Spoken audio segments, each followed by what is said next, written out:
Troisième fils de Fëanor et ami des Valar, aujourd'hui parlons de Celegorm. Né à Valinor, Celegorm était un grand chasseur et il était même ami du Vala Oromé. D'Oromé, il a appris beaucoup de choses sur les oiseaux et les bêtes. Il pouvait d'ailleurs comprendre un certain nombre de leur langage. Le Vala lui a même fait don du grand chien Huan, celui qui aidera Beren et Lúthien plus tard. Le nom Celegorm n'est pas répertorié en tant que tel, précisément, mais étant la version sindarinisée du nom quenya Tielcormo, il signifierait l'aventurier rapide. En langue noldorine, ce nom se dit Celegorn, et donc il aura pu être déformé en sindarin pour donner Celegorm, avec un M à la fin. Comme les autres fils de Fëanor, Celegorm était tenu par le serment de son père de récupérer les Silmarils qui avaient été volés par le seigneur des ténèbres Morgoth après le sac de la cité de Formenos.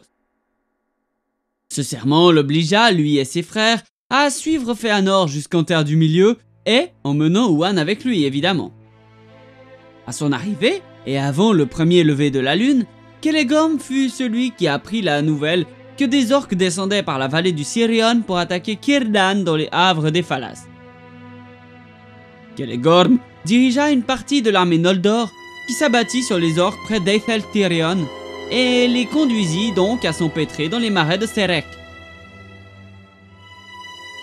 Celegorm habitait avec son frère Curufin à Imlad et fortifiait donc Aglon, un col qui menait au nord-est de l'Osland. Cependant, dans la bataille du col Aglon, pendant la Dagor Bragolach en 455 du Premier Âge, les deux frères furent vaincus et durent fuir avec leur peuple à Nargothrond, où leur cousin Finrod Felagund les accueillit à bras ouverts.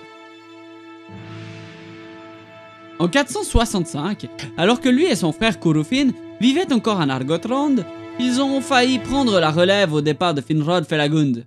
Ils capturèrent Lúthien Tinuviel, fille du roi Thingol, de Doriath.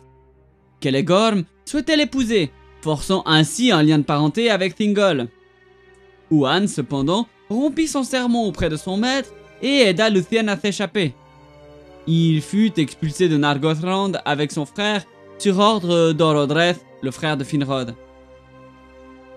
En raison des actes de Celegorm et Curufin en 468, Orodreth a refusé d'adhérer à l'union de Maedhros avant la Nirnaeth Arnoethéad, la bataille des larmes innombrables. Celegorm est tombé lors de la deuxième tuerie en 506, lorsque les fils de Fëanor ont attaqué Doriath pour s'emparer d'un Silmaril en possession du roi elfe Dior Eluhil, fils de Beren et Lúthien. Dior tua Celegorm dans les salles de Thingol à Menegroth. Voilà qui termine la vie de Celegorm. J'ai conscience que cet épisode est très court, mais il s'inscrit dans la suite d'épisodes sur les fils de Fëanor. La suite arrive la semaine prochaine avec Caranthir puis Curufin, et une dernière avec Amrod et Amras en même temps. Alors je vous dis merci de m'avoir écouté, et à bientôt en Terre du Milieu. Ciao!